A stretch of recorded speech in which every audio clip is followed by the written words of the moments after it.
네, 오늘 저희가 함께할 하나님 말씀은 다니엘서 10장 10절로 21절에 있는 말씀으로 큰 은총을 받은 자여 두려워 말라라고 하는 제목으로 같이 말씀 나누도록 하겠습니다. 벌써 12월이 한참을 지나가고 있습니다. 어제는 또 우리 재직회를 토요일 날 온라인으로 모여가지고 함께하는 시간을 가졌고요. 하나님께서 한 해 동안 하셨던 일들과 또 은혜들을 또 고백하고 나누고 또 다짐하는 시간들을 우리 재직들과 함께 온라인상으로 함께 할 수 있었습니다. 그런데 이렇게 토요일 날 재직회를 잘 하고요, 또 마무리 다 하고요, 주일이 되어가지고 교회 출근하고 교회 와가지고 이렇게 또 하루 동안 어떤 일들이 있었나라고 하는 걸 확인해 보는데 또 어제 밤 사이에 확진자의 숫자가 1000명이 넘었다라고 하는 소식을 아침 일찍 또 보게 되었습니다. 그리고 여러 가지 사람들이 많은 우려들을 하고 있고 3단계로 격상이 될 것 같다라고 하는 이야기도 아침에 확인을 하게 되는 거죠. 이 코로나19라고 하는 이 감염병의 시대가 참 어렵고 힘들구나라고 하는 생각도 하게 되고요. 이 겨울철에 더 이것이 확장되어지고 확산되어진다면 큰일일 텐데라고 하는 고민도 하게 됩니다. 교회에 대한 고민도 하게 되고요. 우리 성도님들 한 분 한 분에 대한 이야기들도 떠올리고 생각납니다. 이 시간이 길어지면서 우리 성도님들 가운데 아프신 성도님들이 많으시고요. 경제적으로도 여러 가지 부분에서 이전보다 더 힘들어졌다라고 하는 분들도 생기십니다. 마음에 우울한 마음이 들기도 하시고요. 또 괜한 분노가 올라오는 분도 있다라고 하십니다. 저는 이렇게 신문에 나와 있거나 언론에서 이야기하는 내용 별로 그렇게 잘 듣지 않고 잘 보지는 않지만 제가 알고 있고 제가 사랑하고 제가 아끼는 우리 성도들의 가정에서 일어나는 여러 일들을 보면서 정말 힘들고 어려운 시간이 너무나 길어지고 있구나, 그리고 이 시간이 언제 끝날지 잘 모르겠구나라고 하는 생각을 하게 됩니다. 12월이면 성탄절을 생각하면서 이런저런 다양한 것들을 준비하며 기대하며 또 어떤 축제를 앞에 두고 굉장히 행복해야 하는데 이번 12월은 그런 마음을 드러내고 표현하기가 너무 어려운 것 같습니다. 교회에서 성탄 트리를 준비를 했습니다. 그리고 또 교회 외벽에 많은 전구를 달아가지고 이렇게 아름답고 반짝거리는 성탄절 분위기를 만들어 보려고 애를 썼습니다. 그런데 그렇게 만들어 놓은 성탄 조명 그 아래에 사람들이 모일 수가 없고요. 가장 보여주고 싶었던 우리 교회 꼬맹이들에게 보여줄 수 없는 아쉬움과 안타까움이 있습니다. 12월을 보내면서 여전히 참 두렵고 떨리는 한 해를 마무리하고 있구나라고 하는 생각을 하는데 우리 성도님들의 마음은 어떠시고 상황은 어떠신가요? 지금 저희는 다니엘서를 계속해서 살펴보고 있고요. 다니엘 후반에 넘어와서 다니엘이 보았던 4가지 환상들을 지금 살펴보고 있습니다.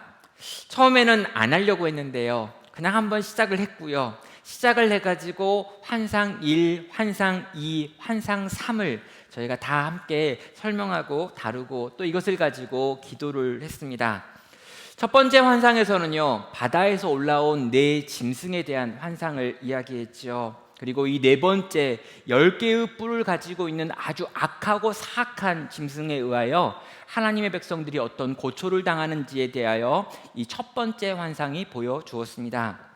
두 번째 환상에서는요, 숫양과 숫염소의 환상을 봤죠. 그리고 이 숫염소의 뿔 중에 한 뿔, 아주 작은 뿔 하나가 일어나더니 그 뿔이 얼마나 하나님의 백성들을 고통스럽게 했는지에 대해서 두 번째 환상을 통해서 봤습니다.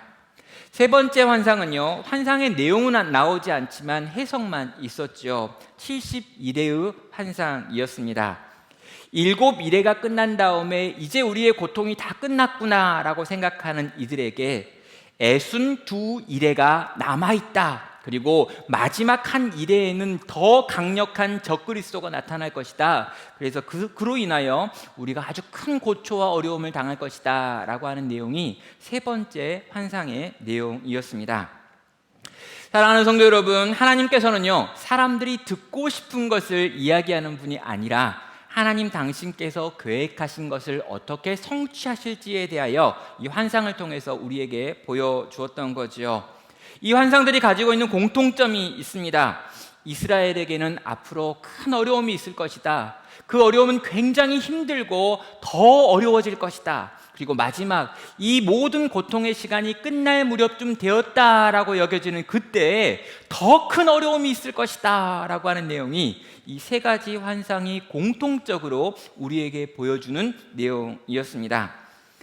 성도 여러분, 하나님은요 결국 이 싸움에서 이기실 것입니다.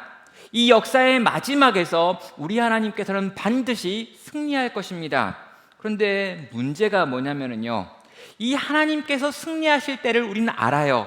그런데 우리가 지금 여기에 있는데 여기서부터 하나님이 승리하시는 그 시간까지의 그 모든 어려움을 우리는 어떻게 견딜 수 있을까요? 어떻게 우리는 끝까지 성도일 수 있을까요? 어떻게 우리는 믿음을 지킬 수 있을까요? 어떻게 우리는 하나님의 백성으로 이 싸움을 완주할 수 있는 걸까요? 이 믿음의 선한 싸움을 끝까지 완주할 수 있는 능력이 과연 우리에게 있는 걸까요?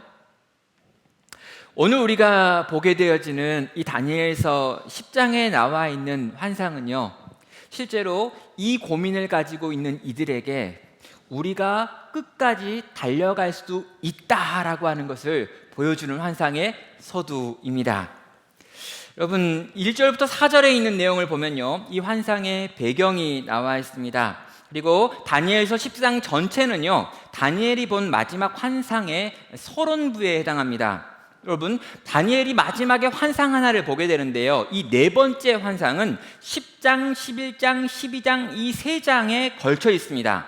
그래서 11장에 보면 본격적으로 환상의 내용이 나오는데요, 이 환상을 보여주기 전에 이 10장 전체가 11장에 있는 환상의 서론, 이 서두에 해당한다는 것이죠. 도대체 얼마나 중요한 환상을 보여주는 것이길래 서두에 한 장이나 화려하는가라고 하는 생각을 가지고 이 10장의 내용을 보시면 되겠습니다. 먼저 1절을 보면은요, 바사왕 고레스 제3년의 한 일이 벨드사살이라 이름하는 다니엘에게 나타났는데 그 일이 참되니 곧 큰 전쟁에 관한 것이라. 다니엘이 그 일을 분명히 알았고 그 환상을 깨달으니라. 그때에 나 다니엘이 새 이래 동안 슬퍼하며 새 이래가 차기까지 좋은 떡을 먹지 아니하며 고기와 포도주를 입에 대지 아니하며 또 기름을 바르지 아니하니라. 첫째 달 24일에 내가 히데겔이라 하는 큰 강가에 있었는데 라고 하는 것으로 이 환상을 언제 받고 어떻게 받고 어디서 받는지에 대한 배경 설명이 나와 있습니다. 여러분, 시기적으로 보면은요, 바사왕 고레스가 통치한 지 제3년이라고 되어 있습니다. 조금 더 구체적으로 마지막에 환상이 보는 날짜까지 기록하고 있는데 첫째 달 24일에 봤다라고까지 이야기를 하고 있는 거죠. 장소적으로는요, 일반 역사에서는 티그리스강이라고 불려지는 히데겔 강가였습니다. 그리고 다니엘이와 환상을 봤었던 그 시점은요, 다니엘이 무언가 아주 슬픈 것을 알게 되어가지고 그 슬픈 것을 품고 3주 동안 음식을 절제하며 특별하게 기도를 하고 있을 그때 하나님께서 찾아오셔서 그 환상을 보여주신 것으로 오늘 본문을 읽으시면 되겠습니다. 다니엘은 3주나 되어지는 시간 동안 특별한 기도의 시간을 가지고 있었습니다. 그리고 이때 자기가 식사량까지 줄여가면서 음식도 제대로 먹지 않으면서 특별한 마음을 품고 하나님을 향해 나아가 기도하던 이 3주간의 시간을 가지고 있었다는 거죠. 그리고 이 기도의 응답으로 하나님께서 이 마지막 환상을 다니엘에게 보여주는 것입니다. 다니엘은 왜 슬펐던 걸까요? 다니엘은 왜 이 특별한 기도의 시간을 가진 걸까요?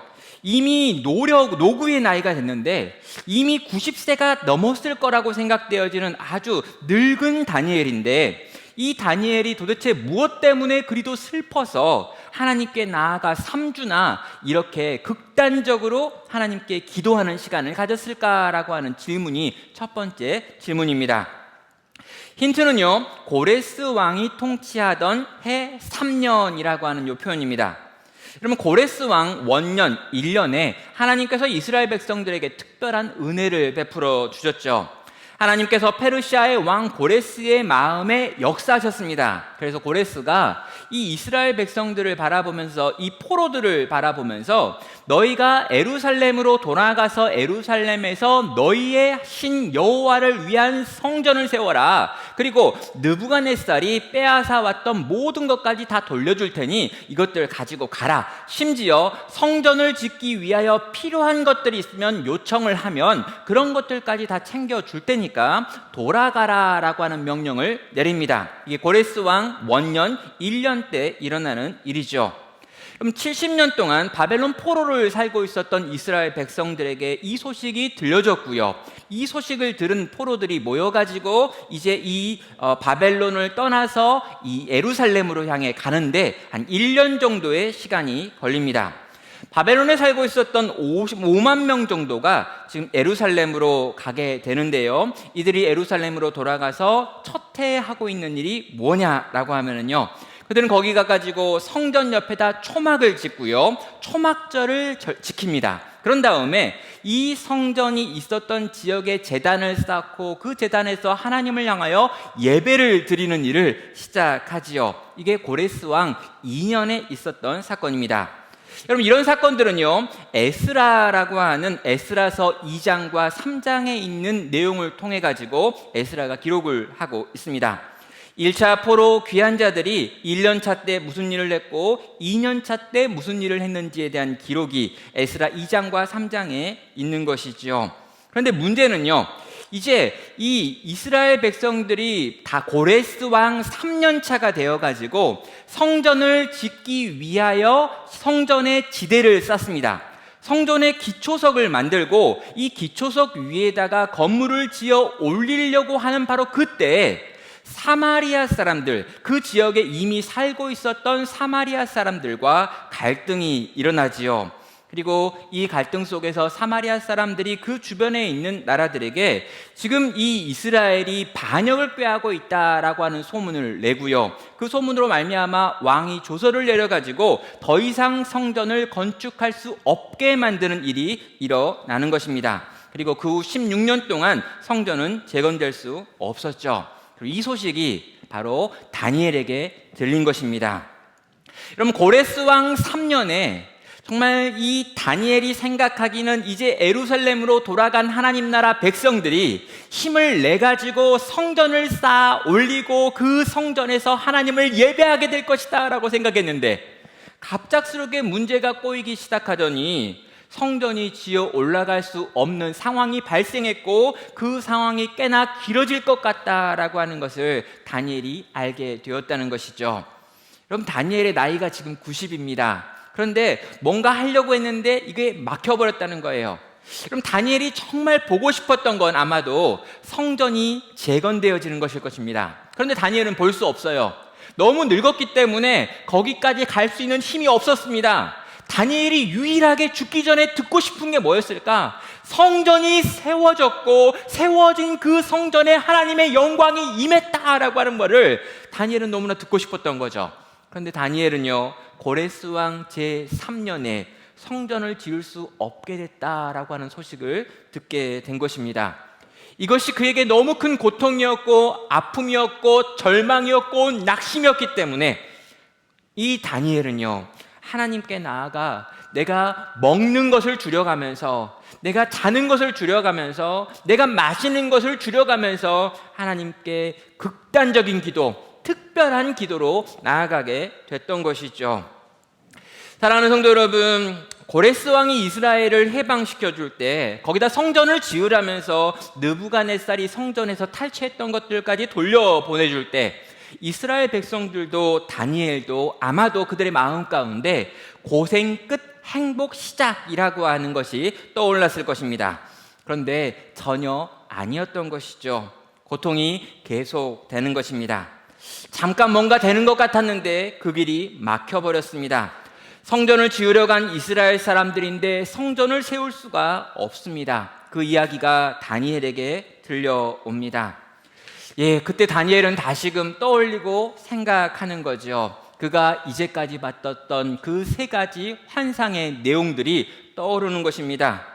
괜찮은 것 같았는데 다음 짐승이 올라오고 다음 짐승이 올라오고 더 센 다음 짐승이 올라왔습니다. 좀 괜찮아진 것 같았는데 이 작은 뿔 하나가 나오더니 그 뿔이 커져서 하나님의 백성들을 공격했습니다.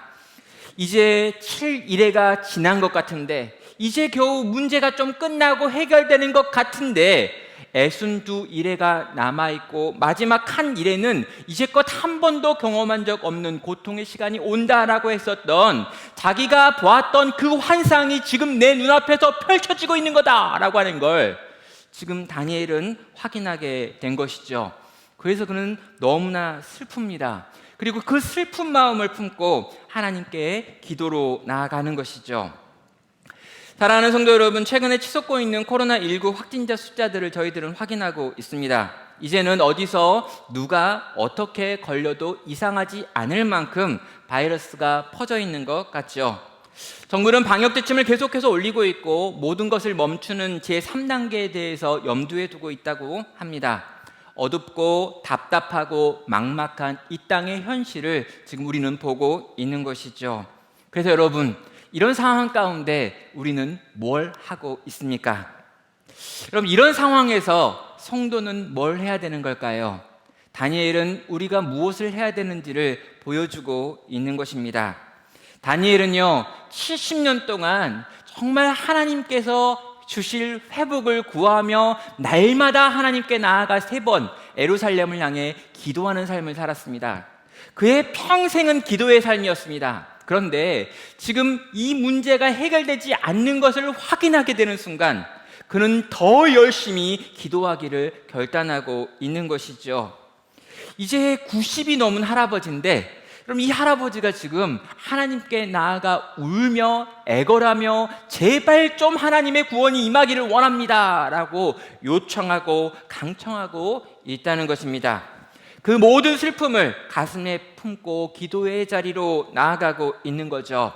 평소에도 늘 기도했지만 3주간 특별한 기간을 떼어서 기도에 더 집중하고 있는 모습을 보여주는 것이죠. 왜 그럴까요? 잘 모르겠습니다. 그러나 그것이 그가 할 수 있는 최선의 길임을 그는 알고 있었던 것입니다.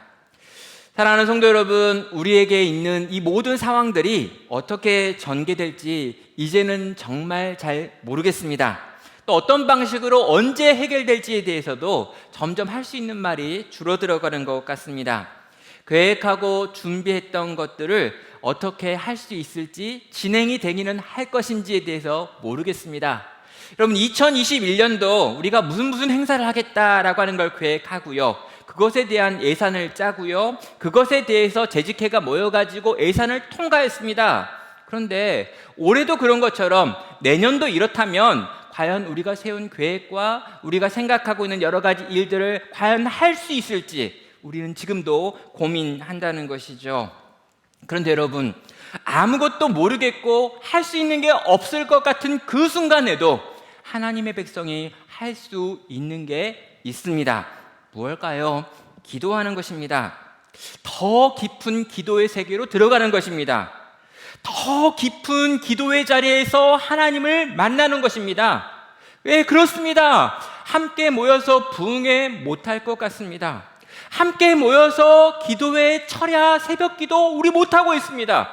그러나 여러분, 우리는 기도할 수 있습니다. 여러분, 우리의 가정이 기도할 수 있습니다. 여러분, 개인이 기도할 수 있습니다.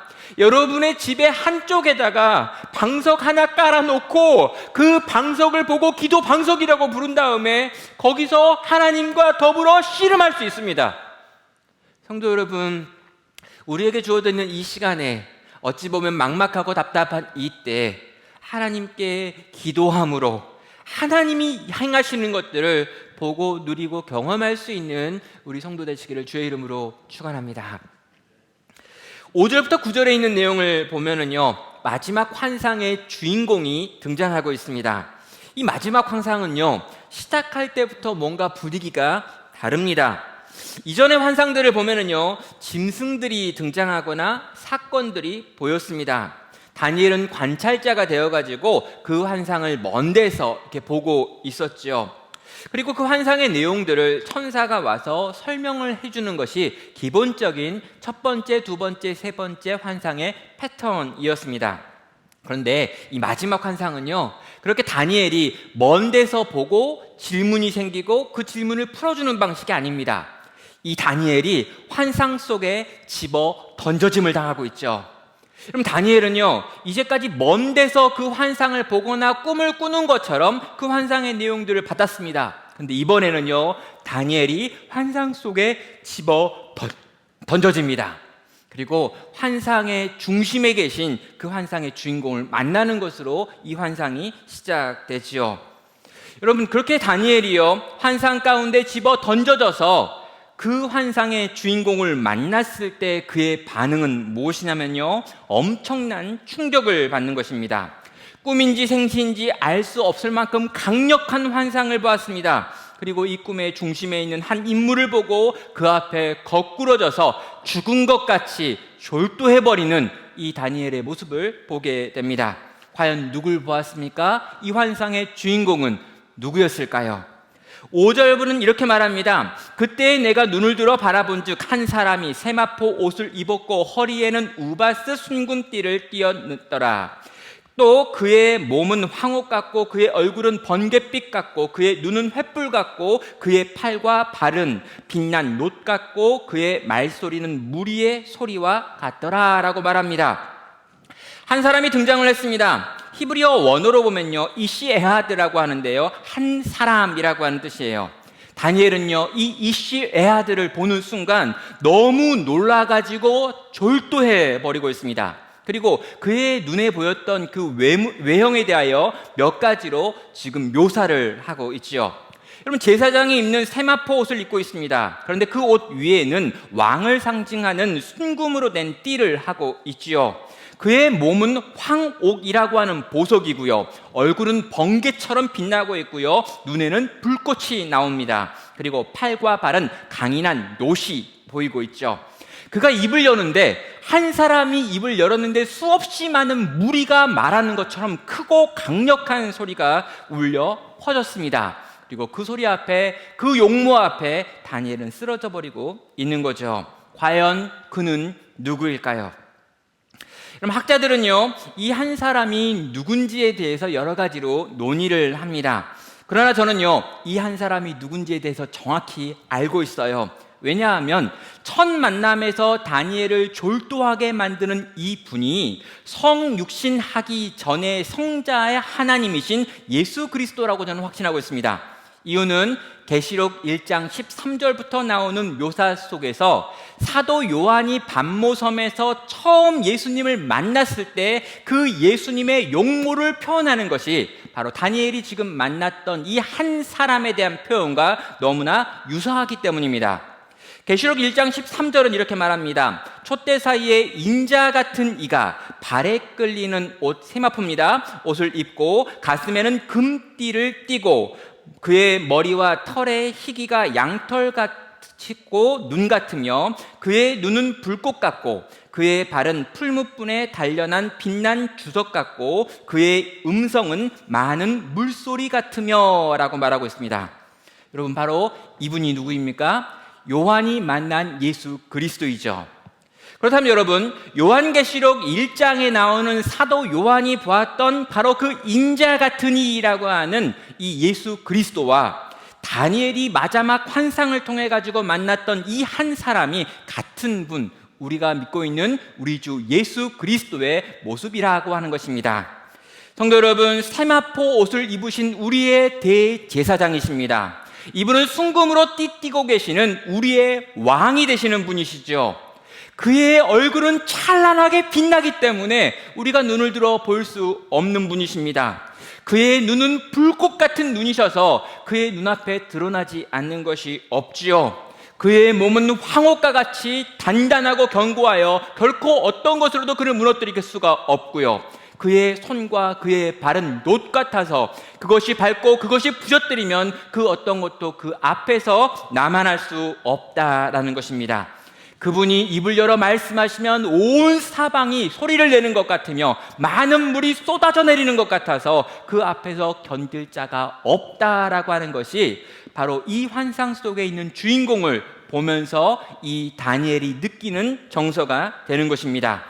능력의 주님, 모든 것을 이기신 우리 주님의 영광스러운 모습을 오늘 다니엘은 보고 있는 것이죠. 자, 그렇듯 놀랍고 위대하신 이 주님의 모습을 보았습니다. 그리고 이 주님을 본 다니엘의 반응이 8절과 9절에 나오죠. 그러므로 나만 혼자 있어서 이 큰 환상을 볼 때 내 몸에 힘이 빠졌고 나의 아름다운 빛이 변하여 썩은 듯 하였고 나의 힘이 다 없어졌으나 내가 그의 음성을 들었는데 그의 음성을 들을 때 내가 얼굴을 땅에 대고 깊이 잠들었느니라 라고 말합니다. 영광의 주님 앞에 다니엘이 섰습니다. 그리고 그 주변에 있었던 사람들은요, 그 엄청난 어떤 환상을 보기는 봤는데 무언가가 나타난 것 같기는 한데 그것을 볼 수 없었기 때문에 두려움에 떨면서 혼비백산해서 도망쳐 버렸습니다. 남아있는 유일한 사람은 다니엘이었는데 그 다니엘은 하나님 앞에 머물렀죠. 그런데 그 하나님, 그 성자 하나님이신 예수 그리스도 앞에서 다니엘은 거꾸로졌습니다. 힘이 빠졌고 생기를 잃어버렸고 그의 음성이 들려질 때 땅에 엎어지고 사망과 같은 잠에 빠져들어 버린 것이죠. 사도 요한이 밤모섬에 찾아오신 예수님을 처음 만났을 때 그의 앞에서 엎드려져 버렸던 것처럼, 죽은 자같이 되어져 버렸던 것처럼 다니엘 역시 그렇게 성자 하나님 앞에서 엎드려져 버려 졸도해 버렸다는 것입니다. 성도 여러분, 이 예수님의 모습과 그 예수님 앞에서 보이는 다니엘과 사도 요한의 모습을 통해서 우리가 알아야 되는 것은 무엇일까요? 과연 도대체 뭘 알아야 되기 때문에 우리가 그 예수님과 그 예수님 앞에서 보이는 다니엘의 반응, 또 사도 요한의 반응을 살펴보는 걸까요? 성도 여러분, 여기서 우리가 반드시 확인해야 될 진리가 하나 있는 것입니다. 하나님께서요, 하나님의 영광을 우리에게 다 보여주시면 우리는 그 앞에서 죽을 수밖에 없습니다. 여러분, 이사야가 하나님의 영광스러운 모습을 봤을 때 화로다 나여 죽게 되었도다 라고 말할 수밖에 없었던 것처럼, 여러분, 변화산 위에서 예수 그리스도의 변화된 모습을 봤을 때 그 제자들이 보였던 그 두려움에 떨었던 모습인 것처럼 예수 그리스도께서 그의 영광을 우리 가운데 보이시면 그 앞에 아무도 서 있을 수 없다라고 하는 진리를 오늘 본문은 우리에게 보여주는 것입니다.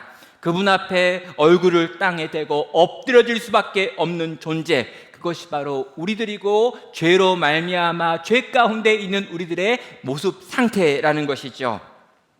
성도 여러분, 우리는요, 이렇게 두려우신 예수님에 대한 인식이 있어야 됩니다. 왜냐하면 우린 예수님을 너무 우습게 볼 때가 많기 때문이죠. 우린 때로 하나님에 대해서도 되게 우습게 여깁니다. 성령님은 더더욱 우스운 분이죠. 우리는 삼위 하나님을 바라볼 때 이 하나님이 두렵고 떨리는 분이다 라고 하는 것에 대하여 잘 생각하지 못하는 경우들이 많습니다. 늘 친밀하게 생각을 하는 거죠. 나와 비슷한 자리에서 나와 함께 고초를 당하며 나를 돌보고 나를 지키며 나를 위로하시는 굉장히 나랑은 친한 분이지만 이 모든 문제, 이 모든 상황 가운데 해결할 수 있는 능력을 갖지 못한 분으로 여기는 경우들이 있다는 것입니다. 최근에 저희 집에서 저희 자녀들과 함께 하나님의 말씀을 같이 한 장 읽고 기도하는 시간이 있습니다. 그래서 이제 저희 자녀들과 저희가 같이 돌면서 기도를 하는데요. 저희 집의 기도 중에서 가장 놀라운 기도는 늘 저희 아들이 하고 있는 기도입니다. 이 중학교 1학년짜리 제 아들인데요. 이 아들에게 하루는 말씀을 읽고 이제 기도를 해라 라고 했더니 기도를 시작하는데 이렇게 시작합니다. 하나님, 오늘 또 피곤하시죠? 요즘은 뭐 하세요? 밥은 드셨나요? 라고 기도를 시작했습니다. 제가 그 기도를 들었는데 굉장히 감동이 있었습니다. 야, 사람들이 늘 하나님께 찾아가서 이거 해주세요, 이거 해주세요, 이거 해주세요 라고 이야기하는데 우리 아들은 하나님한테 관심이 있구나. 하나님, 밥은 드셨나요? 하나님이 이 기도 들으시면 되게 기분 좋으셨겠다라고 하는 생각이 들었습니다. 식사는 하셨을까요? 잠은 주무셨을까요? 하나님의 백성들이 이토록 고통하며 신음하고 있는 이 땅 위에서 수없이 많은 이들이 그 고통으로 하나님께 나아가 울부짖고 있는 이때 하나님 당신은 마음 편히 식사는 하셨나요? 라고 묻고 있는 거라면 저는요, 제 아들의 기도가 정말 좋은 기도다라는 생각이 들더라고요. 근데 여러분, 우린 그렇게 하나님과 친밀함을 누리며 하나님과 마음을 통하는 기도의 시간을 가져야 합니다. 하나님이 내 옆에 계시고 나와 함께 하시고 내 기도를 들으시고 나와 함께 동고동락하고 있다라고 하는 생각을 우린 해야죠. 그러나 여러분, 이 생각이 또 한쪽 극단에 치우쳐가지고요, 하나님이 내 친구인 양 생각하고요, 하나님이 나와 똑같은 존재가 되어 나와 함께 동일하게 힘들어하고 어려워하고 있을 거라고 생각하고 있다면 여러분, 착각이고 오해입니다. 그렇지 않지요. 우리 하나님 어떤 분이십니까? 이 모든 것보다 더 크신 분입니다. 이 모든 우주보다 그분이 훨씬 더 크십니다. 우리의 한 사람 한 사람의 인생들보다 더 크고 더 위대하신 분이십니다. 제국의 흥망성쇠 같은 건 그분에게 관심도 없습니다. 사랑하는 여러분, 우리 하나님이 얼마나 크신가, 얼마나 높으신가, 얼마나 위대하신가, 얼마나 밝고 빛나는 분이신가. 그분이 만약 우리 가운데 오시면 죄인인 우리가 그분을 감당할 수 없다라고 하는 것을 이 말씀을 통해서 우리는 배워야 한다는 것이죠. 우리를 사랑하신다고 해서 우리 수준이 아니라는 것입니다. 그의 크고 강하고 능하심이라고 하는 것을 우리는 늘 생각하고 염두에 두고 그분을 경외하는 자가 되어야 한다는 거죠. 성도 여러분, 경외가 뭡니까? 사랑하지만 동시에 두려워하는 것입니다. 그분이 너무너무 크고 너무너무 거룩한 분이기에 그분이 내 인생 가운데 온다는 것에 대하여 두렵고 떨림으로, 그러나 소망과 기대를 가지고 그분을 바라보고 생각해야 한다는 것이죠. 성도 여러분, 이 위대하신 하나님께서 성자 예수 그리스도가 오시고 임하시는 것을 바로 다니엘은 그의 마지막 환상을 통해서 확인하게 되는 것입니다. 자, 졸도해 있는 다니엘, 그 엄청난 예수 그리스도로 말미암아 지금 까무러쳐 버린 이 다니엘이 있습니다. 그리고 이 다니엘을 이제 천사가 흔들어 깨우는 내용이 10절부터 14절 우리가 읽었던 내용이죠. 천사가 그를 흔들어 깨웁니다. 성자 예수님께서 깨웠는지 천사가 깨웠는지는 정확하지 않지요. 거기 보면요, 한 손이 있어 나를 어루만졌다라고 하는 모호한 표현을 하고 있습니다. 저는 앞에 있는 내용과 연결해가지고요, 성자 예수님께서 손으로 그를 흔들어서 깨웠다라고 생각을 합니다. 그리고 뒤에 있는 내용을 보면은요, 아마도 가브리엘이라고 생각되어지는데 그 천사가 등장을 해가지고 아주 이렇게 다니엘에게 내가 왜 이렇게 늦게 왔는지를 설명하는 부분이 나와 있죠. 천사인지 예수님인지 잘 모르지만 저는 개인적으로 천사라고 생각해요. 예수님이라고 생각합니다. 왜냐하면 나중에 요한계시록 1장에 보면 이 까무러쳐 버린, 이 죽은 듯 같이 되어 있는 요한을 일으켜 세우시는 분이 우리 예수님이기 때문입니다. 아무튼요, 그 이야기는 다음에 하고요, 넘어가가지고 천사가 이제 하고 있는 11절부터 14절까지의 내용을 보도록 하겠습니다. 내가 이르되 큰 은총을 받은 사람 다니엘아, 내가 내게 이르는 말을 깨닫고 일어서라. 내가 내게 보내심을 받았느니라 하더라. 그가 내게 이 말을 한 후에 내가 떨며 일어서니 그가 내게 이르되 다니엘아, 두려워하지 말라. 내가 깨달으려 하여 내 하나님 앞에 스스로 겸비하게 하기로 결심하던 첫날부터 내 말이 응답받았으므로 내가 내 말로 말미암아 왔느니라. 그런데 바사 왕국의 군주가 21일 동안 나를 막았으므로 내가 거기 바사 왕국의 왕들과 함께 머물러 있더니 가장 높은 군주 중 하나인 미가엘이 와서 나를 도와줌으로 이제 내가 마지막 날에 내 백성이 당할 일을 내게 깨닫게 하려 왔노라. 이는 이 환상이 오랜 후의 일임이라 하더라 라고 말하고 있습니다. 여러분, 천사가 온 이유를 설명하는데 일단 하나님께서 보내서 왔다라고 이야기를 해요. 그런데 언제 보냈는지 묻지도 않았는데 언제 내가 출발했는지에 대해 이야기합니다. 다니엘이 기도를 시작하기로 결단하고 기도를 시작한 그때 하나님께서 천사에게 명령을 해서 천사가 출발했다는 거예요. 물어보지도 않았는데 지금 내가 언제 출발했는지를 이야기합니다. 그러면서 21일이나 걸린 이유가 바로 이거야 라고 하는 부분을 이야기합니다. 바사 왕국의 군주가 21일 동안 나를 막아가지고 내가 거기에 억류당해 있다가 이제야 겨우 하늘에 있는 군주 중에 하나인 미가엘이 도와줘서 여기 올 수 있게 됐다라고 하는 내용을 말하고 있는 거죠. 성도 여러분, 이 천사가 하는 가장 기본적인 일이 뭐냐면요, 하나님의 메시지, 하나님의 말씀을 하나님의 백성들에게 전하는 일입니다. 그래서 메신저예요. 근데 여러분, 이 천사가 지금 진작에 와야 되는데 한 21일 정도 전에 도착을 해야 정상인데 너무나 늦게 도착한 것에 대하여 지금 미안하다고 사정을 설명하고 있는 거죠.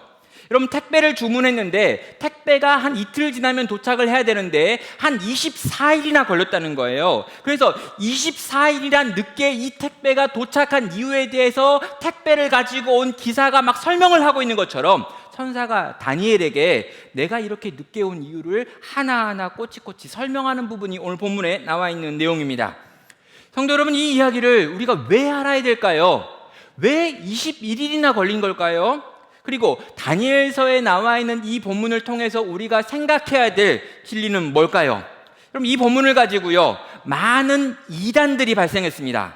그럼 많은 이단들이 이 본문을 근거로 해가지고 이 지역을 다스리는 악한 영들이 있다 이런 얘기를 해요. 그래가지고 영적 전쟁, 영적 전투를 이야기하는 분들은 동네마다 이 동네를 다스리는 이 마귀 사탄 귀신들이 있다 그래가지고요, 이 동네에 가면 이 귀신과 싸워야 되고 저 동네에 가면 저 귀신과 싸워야 되고 그래서 저 귀신들을 결박을 한 다음에 들어가야 거기서 복음이 전해진다 라는 이런 이야기를 합니다. 잘못된 이야기냐고요? 예, 모르는 이야기입니다. 성경 어디에 두고요, 그 이야기의 근거가 될 만한 다른 내용이 없다라는 거예요. 그러면서 기껏 이야기하는 게 오늘 본문 여기에 있는 요 이야기를 하면서 바사 왕의 바사라고 하는 국군이 있었고 그 국군이 방해를 했고 그래서 21일 동안 천사가 들어가지 못하지 않았냐. 그런데 미가엘이라고 하는 또 다른 천사가 들어가가지고 대신 싸워줘가지고 지금 요게 해결이 돼가지고 넘어온 게 아니냐. 이게 지역을 다스리고 있는 악한 사단의 영, 타락한 천사의 존재에 대해 설명하는 게 아니냐라고 하는 분들이 있는 거죠. 성경에 거의 근거가 없기 때문에 거의 근거 없는 요 내용을 가지고 또 다른 신앙을 만들고 또 다른 운동을 만들고 또 다른 어떤 활동들을 하는 것은 틀리고 잘못됐다는 것이죠. 그러면 고대인들의 사고 속에서는요, 이 땅에서 일어나는 모든 일들이 하늘에서 일어나는 일들의 반영이다라고 하는 생각이 있었습니다. 그래서 이 나라와 같은 또 민족과 같은 큰 것들이 있는데 이 큰 것들은 이 땅에서만 전쟁하는 게 아니라 하늘에서도 전쟁이 있다라고 하는 생각을 가지고 있었던 거예요. 그래서 이 페르시아라고 하는 나라, 이 제국에도 이 제국을 통치하고 있는 어떤 영이 있고 이 제국에 무언가를 가지고 가려고 하면 이 제국의 영을 통과해야 되는 어떤 절차가 있고 이런 정도까지만 그 고대인들의 사고 속에서 생각했던 일반적인 것들로만 이 부분을 이해해도 충분하다는 거죠. 이 땅에서 일어나는 모든 일들의 배후에 영적인 것이 있다라고 하는 것 정도만 생각을 하시고 이 본문을 넘어가시면 충분하다는 것입니다. 그럼 이 본문을 가지고 우리가 우리의 삶 가운데 적용한다면 어떻게 적용할 수 있을까요? 이 땅에 있는 모든 일들, 우리가 경험하는 모든 사건들의 배후에 영적인 어떤 것들과 영향력이 있을 수 있다라고 하는 걸 늘 염두에 두고 살아가는 삶의 방식입니다. 신약에 있는 표현으로 바꾸면은요, 에베소서 6장에 있는 표현이죠. 성도가 이 땅에서 싸워야 되는 모든 싸움을 설명하면서 이 에베소 교회를 바라보면서 바울은 이렇게 권면합니다. 12절입니다. 우리의 씨름은 혈과 육을 상대하는 것이 아니요 통치자들과 권세자들과 이 어둠의 세상의 주관자들과 하늘에 있는 악의 영들을 상대함이라. 그러므로 하나님의 전신갑주를 입으라. 이는 악한 날에 너희가 능히 대적하고 모든 일을 행한 후에 서기 위함이라 라고 말하고 있습니다. 성도 여러분, 우리가 지금 싸우고 있는 이 땅에서의 모든 싸움과 모든 경주의 배후에 영적인 어떤 것이 있다라고 하는 걸 늘 염두에 두고 성도는 살아야 한다라고 가르치고 있는 것이죠. 겉으로 보이는 게 전부가 아니라고 말합니다. 사람들이 말하고 있는 게 전부가 아닙니다. 이 모든 일의 배후에 사단과 영적인 세력들이 있습니다. 우리의 싸움은, 우리의 씨름은 단지 혈과 육에 관한 것이 아니고 하늘에 있는 악한 영들과의 싸움이 분명히 있다라고 말하는 거죠. 그래서 권면하는 것이 무엇입니까? 하나님의 전신갑주를 입어야지만 이 싸움을 너희가 능히 싸울 수 있어 라고 지금 가르쳐주고 있는 것이죠. 이걸 기억하지 않으면 어떻게 됩니까? 우린 무너지는 것입니다. 이걸 생각하지 않으면 어떻게 됩니까? 눈에 보이는 것이 전부고 들리는 것이 전부라고 생각하면 어떻게 됩니까? 이 모든 보이고 들리는 세상 속에 배후에서 역사하는 영을 전혀 고려하지 않았기 때문에 우리는 이 싸움에서 어떻게 싸워야 되는지, 어떻게 이겨야 되는지를 전혀 모른 채로 이 싸움에 실패하게 되어 있다는 거죠.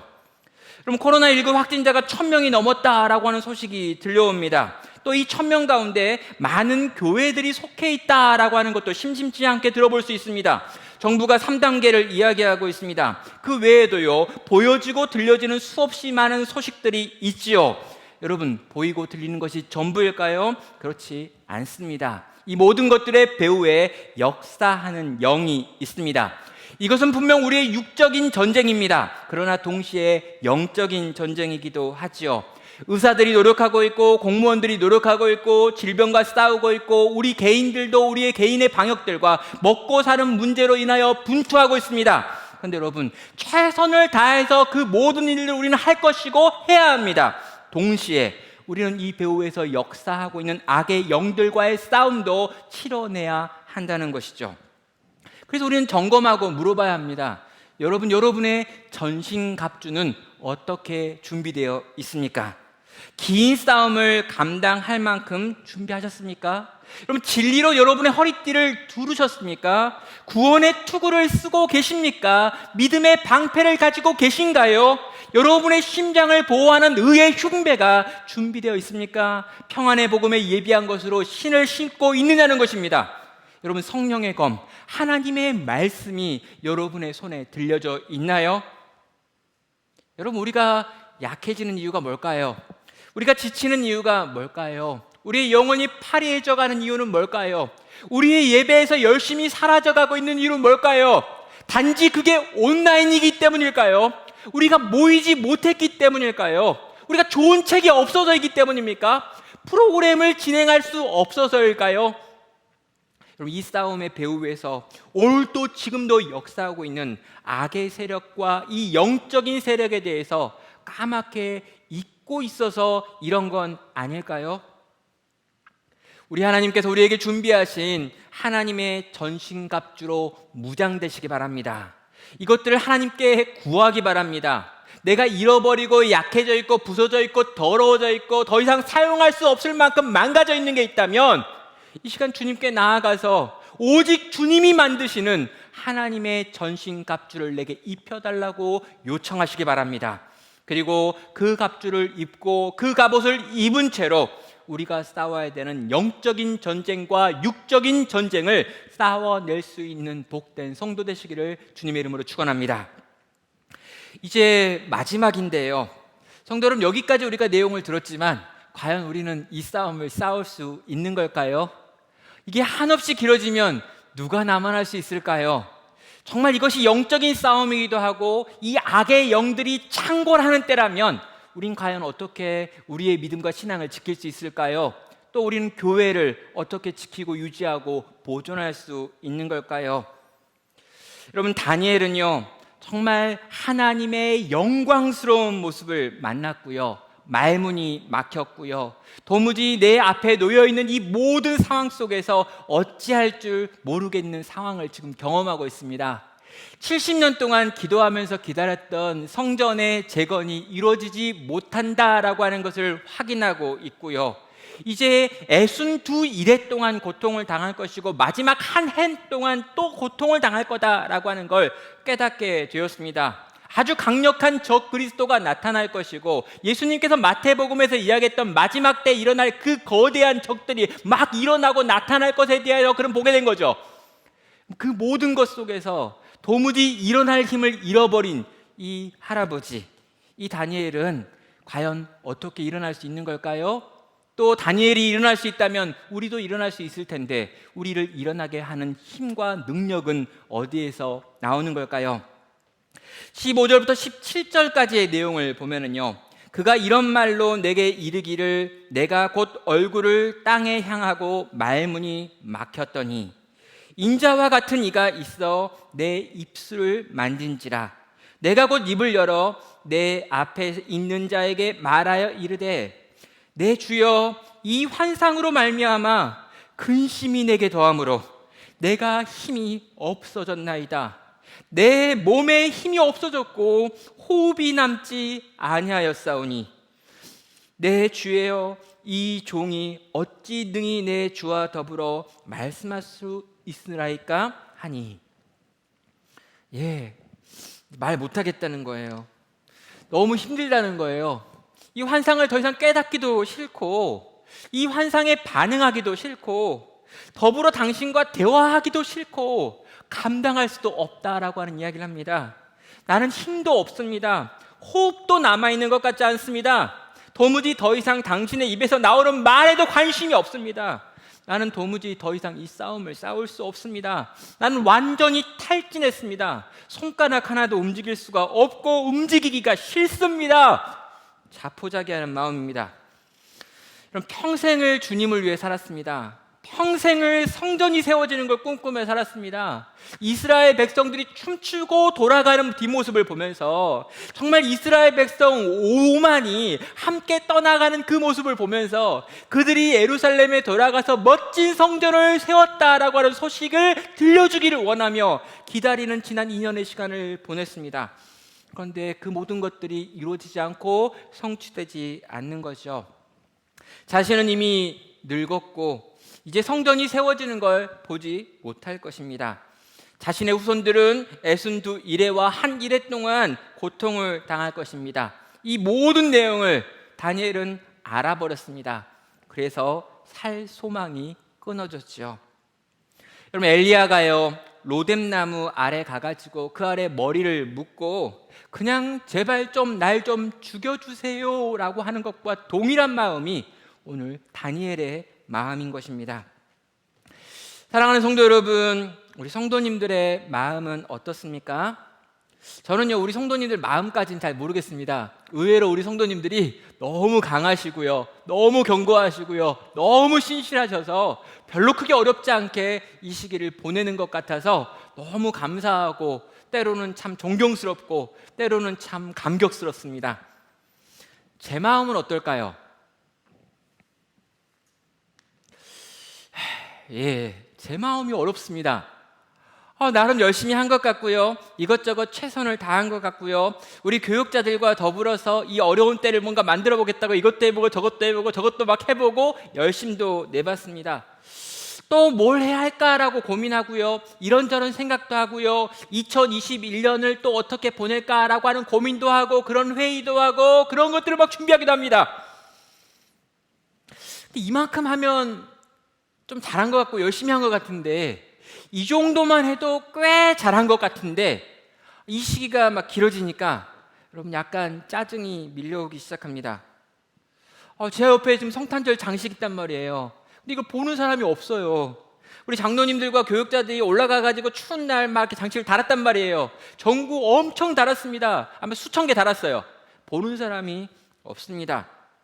이만큼 하고 이렇게 하고 이런저런 계획을 하고 이렇게 진행을 하고 이런 일들에 열심을 냈으면 이제 이런 마음을 좀 받아주셔서 하나님께서 이 감염증도 좀 그치게 하시고 성도들도 좀 다시 모일 수 있게 하시고 이래서 성탄절은 좀 모여주게 하시고 이래도 좀 어렵지만 그래도 송구 영신 때는 참 힘든 2020년이었다라고 이야기하면서 이제 좀 끝내고 21년은 멋지게 시작합시다 라고 하면서 좀 이렇게 나팔을 불면서 노래를 하면서 시작했으면 좋겠다라고 하는 마음이 있었는데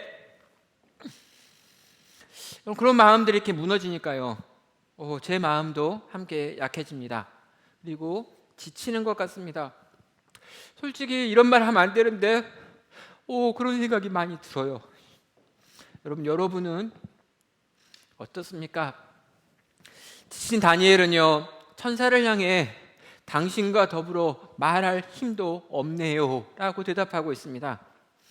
다니엘이 이 말을 했을 때 여러분 정말 저는요 충분히 다니엘이 이해가 됐습니다. 하나님이 많은 걸 보여주시고 많은 걸 말해주시고 많은 걸 알게 되고 많은 걸 깨닫고 나니까 더 힘들다는 거예요. 그래서 이제 그만 좀 말하라고, 그만 듣겠다고, 난 이제 그만하겠다고, 다니엘의 마음의 표현입니다. 그런데요, 다니엘이 이 말을 했을 때 천사가 아닌 사람의 모양 같은 것 하나라고 기록되어 있는 어떤 이가 다니엘을 향해서 18절과 19절의 행동과 말을 하고 계십니다. 또 사람의 모양 같은 것 하나가 나를 만지며, 신기하죠? 천사가 나를 만지며라고 얘기 안 합니다. 사람의 모양 같은 것 하나가 누굴까요? 무엇일까요? 여러분, 인자를 보여주고 있습니다. 인자 같은 이죠. 우리가 알고 있는 그 예수님입니다. 그 예수님께서 나를 만지시며 나를 강건하게 하여 이르되 큰 은총을 받은 사람이여 두려워하지 말라. 평안하라. 강건하라. 강건하라. 그가 이같이 내게 말하매 내가 곧 힘이 나서 이르되 내 주께서 나를 강건하게 하셨사오니 말씀하옵소서라고 반응하고 있습니다. 성도 여러분, 사람의 모양 같은 것 하나, 이건 무엇입니까? 인자 같은 이, 바로 우리 주 예수 그리스도입니다. 바로 이 한 사람이었죠. 그분이 다니엘에게 손을 얹으셨습니다. 우리말로 하면요, 하나님께서, 예수님께서 친히 다니엘의 머리에 안수하셨습니다. 좀 더 쉬운 말을 할까요? 이 하나님, 이 영광스러운 예수님께서 다니엘을 온몸으로 끌어 안아주셨습니다. 그리고 그 다니엘의 얼굴을 보며 말씀하시네요. 큰 은총을 받은 사람이여 두려워하지 말아라. 평안하라. 강건하라. 강건하라. 자세히 보니까요, 그분은 10절에서 이미 다니엘을 어루만지셨던, 일으키셨던 바로 그분이십니다. 11절에서도 다니엘을 부르며 큰 은총을 받은 사람 다니엘아 라고 부르셨던 분이 바로 그분이십니다. 다니엘은 그 말을 들었습니다. 다니엘은 그 하나님이 하시는 말씀을 들었습니다. 그리고 그 말씀이 다니엘의 영혼에 박혔습니다. 그리고 그 말씀을 받은 다니엘이 그 하나님을 향하여, 그 예수님을 향하여 이렇게 대답합니다. 내가 곧 힘이 나서 이르되 내 주께서 나를 강건하게 하셨사오니 이제 말씀하십시오.